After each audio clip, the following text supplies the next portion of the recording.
हर हर महादेव।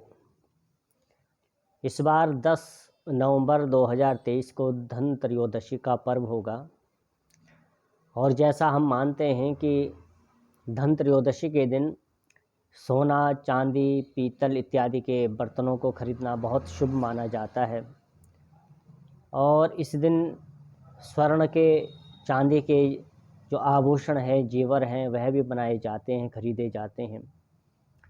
तो यह बहुत ही शुभ माना जाता है। यह लक्ष्मी कारक होता है, इसलिए इस दिन इसको खरीदा जाता है। भगवान के जो कोई भी विग्रह है, यंत्र है स्वर्ण और चांदी के या पीतल तांबे के, तो इसी दिन अगर खरीदें तो वह भी बहुत ज़्यादा शुभकारी होता है। कोई हम भगवान की नई मूर्ति लेना चाहते हैं तो इस दिन अवश्य लें। इस दिन का मुहूर्त सर्वसिद्ध मुहूर्त होता है इन चीज़ों को लेने के लिए।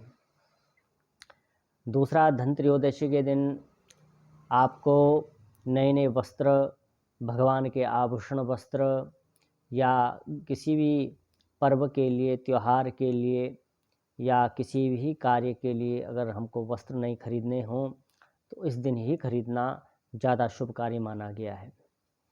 धन त्रयोदशी के दिन आपको मैं एक प्रयोग बताता हूँ कि आप घर में जो दक्षिणावर्त शंख होता है, एक वामार्त शंख होता है, एक दक्षिणावर्त शंख होता है। तो सायंकाल के समय जब आप घर पे दीप इत्यादि जला दें तो स्नान इत्यादि से निवृत्त होकर जो दक्षिणावर्त शंख है उसकी स्थापना करें। तो इससे क्या होगा कि आपके घर में किसी भी प्रकार की कोई अगर दरिद्रता है उसका नाश होगा। तो उसकी स्थापना से आपके घर में जीवन में धन की वृद्धि होगी।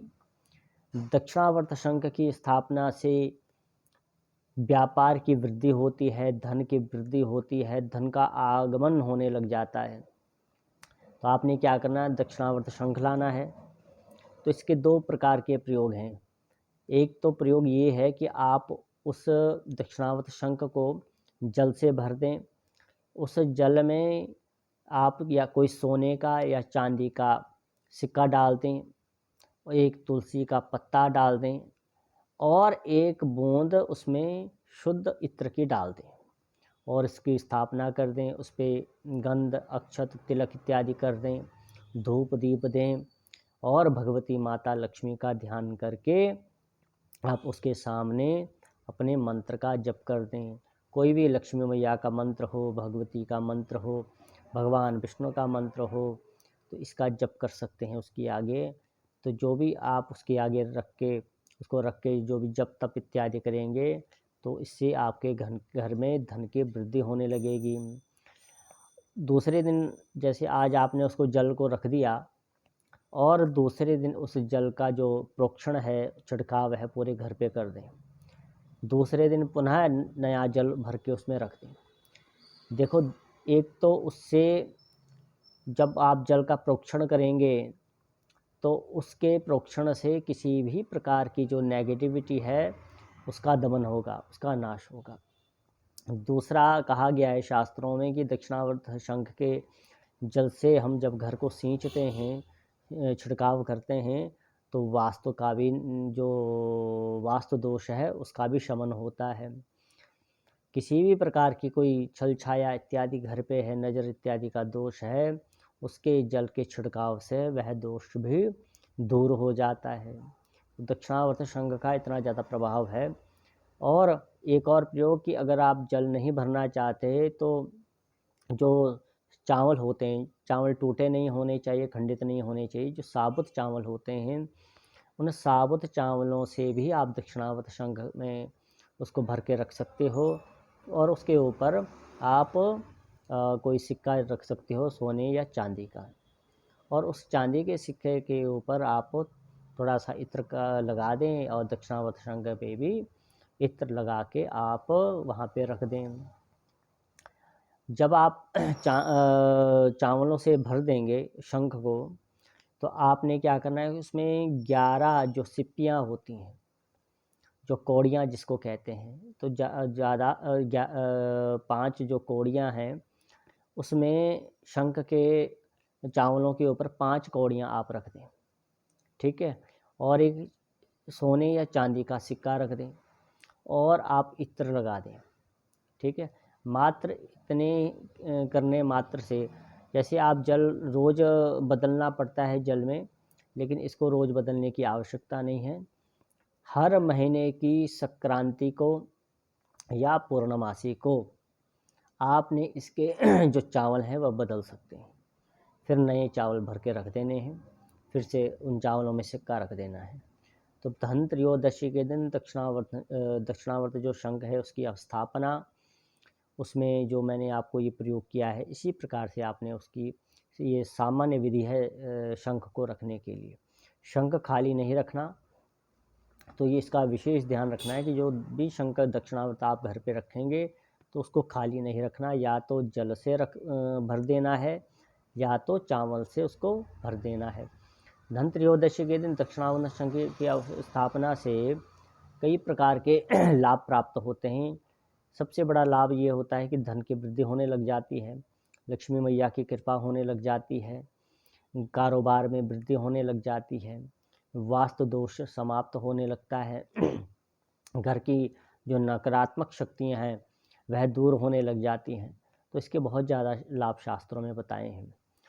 और इस दिन एक और आप प्रयोग करें, और ये बहुत ज़्यादा महत्वपूर्ण प्रयोग है। देखो, हमारे ऋषि मुनियों ने शास्त्रों में बहुत ज़्यादा, बहुत छोटे रूप में लेकिन बहुत उसका ज़्यादा फल होता है, ऐसी जानकारियाँ हमको दी हैं।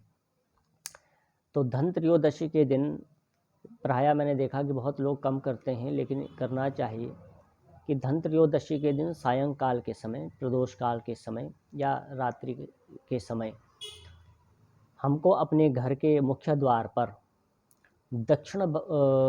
दक्षिणामुख होके, मतलब आपके दीपक का मुख दक्षिण की तरफ होना चाहिए। तो दक्षिण की तरफ मुँह करके दीपक का, आपको उस दीपक को जलाना चाहिए। ठीक है, इसको यमदीप दान कहते हैं, यमदीप दान। तो इसको आपने कैसे रखना है कि घर के द्वार पे किनारे पे खड़े होके आपने नीचे पहले चावल की ढेरी रख देनी है, फिर उस पर मिट्टी का दीपक रख दें, फिर उसमें बाती डाल के तेल से पूरा भर दें, और प्रयास करें कि बड़ा दीपक रखें ताकि यह पूरी रात जलता रहे। और इस दीपक को जब आप जलाओगे, इस दीपक के अंदर काली दाल, जो उड़द की दाल होती है, उस दाल के 1 चम्मच आप उसमें डाल दें।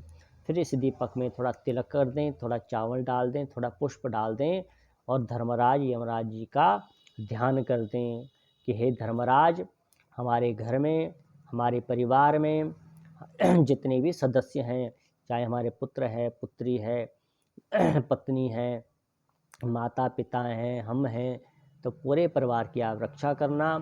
किसी भी प्रकार का कोई हमारे घर और जीवन में कोई दुर्घटना ना हो, किसी भी प्रकार का कोई रोग उत्पन्न ना हो, अगर रोग है तो उस रोग से हमारे शरीर की हानि ना हो, हम सब स्वस्थ रहें, आयुष्मती बने, आयुष्मान बने और दीर्घायु बने, हम शतायु बने, हमारी 100 वर्ष की आयु हो। देखो, शास्त्रों में कहा गया है कि अपमृत्यु विनश्यति। कार्तिक महीने के इस दिन, धन त्रयोदशी के दिन, जो भी लोग अपने घर के मुख्य द्वार पर दीप दान करते हैं, दक्षिण मुख की ओर करके, यमराज का ध्यान करते हुए, धर्मराज जी का ध्यान करते हुए, तो ऐसा कहा गया है, शास्त्र कहते हैं कि उसके घर में कभी भी अकाल मृत्यु नहीं होती। देखो, सबसे मुख्य चीज़ है कि शरीर की रक्षा, जीवन की रक्षा, तो कितना छोटा प्रयोग है, लेकिन हम लोग बहुत ना के बराबर इस प्रयोग को करते हैं। तो धन त्रयोदशी के दिन विशेष लोग ध्यान रखें कि यम का दीप दान अवश्य करें, घर के बाहर मुख्य द्वार पर दीपदान अवश्य करें। इससे देखो, आयु की वृद्धि होगी, पूरे वर्ष किसी भी प्रकार की कोई दुर्घटना नहीं होगी, बड़ी मतलब कोई हादसा नहीं होगा, और किसी भी प्रकार की कोई किसी के घर में कोई अल्प मृत्यु नहीं होगी। यह सबसे बड़ी बात है कि अल्प मृत्यु का ना होना, सभी दीर्घायु बनेंगे, स्वस्थ रहेंगे, और यमराज जी, धर्मराज जी उस परिवार पर, उस मतलब व्यक्ति विशेष पर कृपा करेंगे, उसके जीवन की रक्षा करेंगे। तो इसको कहते हैं यमदीप दान। तो धनत्रयोदशी के दिन इस यमदीप दान को अवश्य करें। और भगवती महालक्ष्मी को प्रसन्न करने के लिए जैसे आप दक्षिणावर्त शंख को आपने रखना है, वैसे ही घर के मुख्य जो द्वार है मतलब गेट है, उस गेट पर आप एक और प्रयोग कर सकते हैं कि कमल गट्टे की माला 108 माला भी गेट पर लगा सकते हैं। तो जो घर का मुख्य द्वार है या जो मुख्य गेट है, उस गेट पर आप क्या करें, कमल गट्टे की माला को भी चढ़ा दें। इससे भगवती महालक्ष्मी का आगमन होता है। ठीक है, 8 ऐश्वर्य को लेके हमारे घर में भगवती महालक्ष्मी आती है। तो क्योंकि भगवती जो लक्ष्मी है कमल के ऊपर ही विराजमान है, इसलिए कमल गट्टे की माला का भी हमारे मुख्य द्वार में टांकना बहुत शुभ माना जाता है। तो यह छोटा सा प्रयोग है, मैंने आपको सोचा बता दूं कि बहुत ज़्यादा हम प्रयोग ना कर सकें, तो धनत्रयोदशी के दिन मात्र आप ये छोटे-छोटे से प्रयोग करें। आप देखना कि आपके घर और जीवन में कितनी समृद्धि आएगी। इस वर्ष इस प्रयोग को आप करके अवश्य देखें। भगवती आपका कल्याण करे। हर हर महादेव।